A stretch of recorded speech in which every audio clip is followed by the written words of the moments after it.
Hi, I'm Ruchi Mukerjee for Lights, Camera, Action.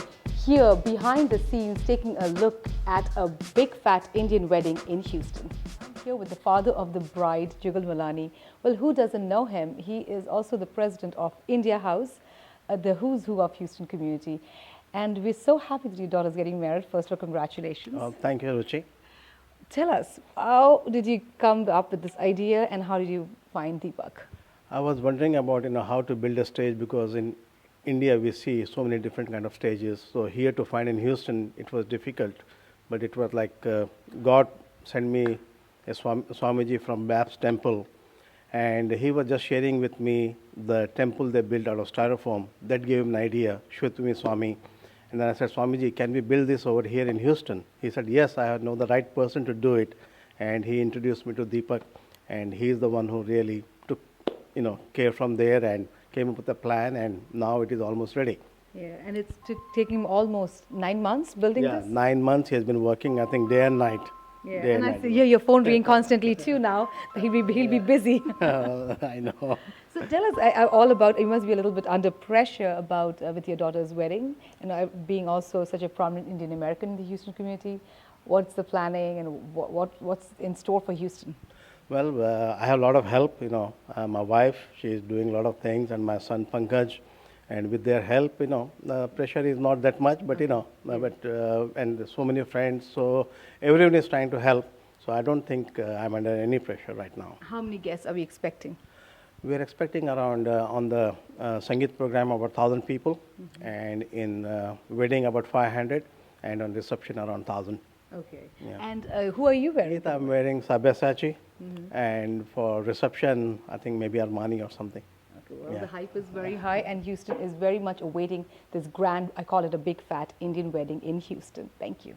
Thank you, Ruchi. I'm standing with Dipak here, and Dipak, you've done such a fabulous job. It still seems like almost a dream come true. Tell us all about this. What did it take to build? Well, we first spoke with Malani's back in January, so nearly a year ago, and he said his daughter was getting married and they wanted something grand, something regal and unique. So we took that, and he basically said, well, we want a palace as well. So we took a palace and laid out a palace and introduced the gates and a courtyard. So what we've got here are 75 pillars, all assembled by hand, finished by hand, carved wooden pillars, which we used for the stage and also for the food stalls for the event. And you have carved these by hand, you were showing us. Well, some of these were carved by hand and some of them were done on machine, but everything gets assembled. We've kind of tried to keep everything as authentic as possible in terms of the design and the proportions on the pillars. Fabrication started maybe 6 months ago, so we're looking at 7 months of work for one very unique event for about 6 or 7 hours, so it's a very grand event. My company is Schwartz and Woodward, and we were hired to be the wedding consultants for the Malani Shukla wedding. What an experience. This was an amazing 3-day wedding. Actually, it was 5, but we planned 3-day events, from the Sangeet with the palace to the ceremony and reception with elephant and horse, and an unbelievable delicious meal catered by Kiran's. And then we did the 1,200 person New Year's Eve celebration at the Hilton Americas. The Malani Shukla wedding, I have to say, was the wedding of the year.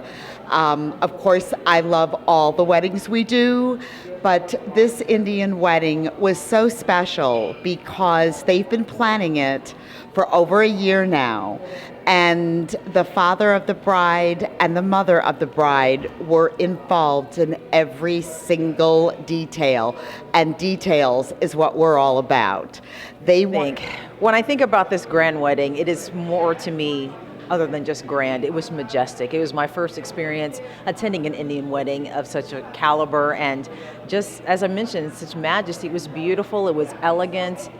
It was warm while still being as large as it was. It was still a warm, homey feel. You felt like you were a part of the family, and that was a nice feeling. The food was beyond stupendous, but it was just a nice experience to see the marriage of another culture just firsthand and seeing it for yourself. And I was truly honored to be a part of it, but also just to be able to see a little bit into someone else's culture, which I enjoy and I think everyone should be able to do.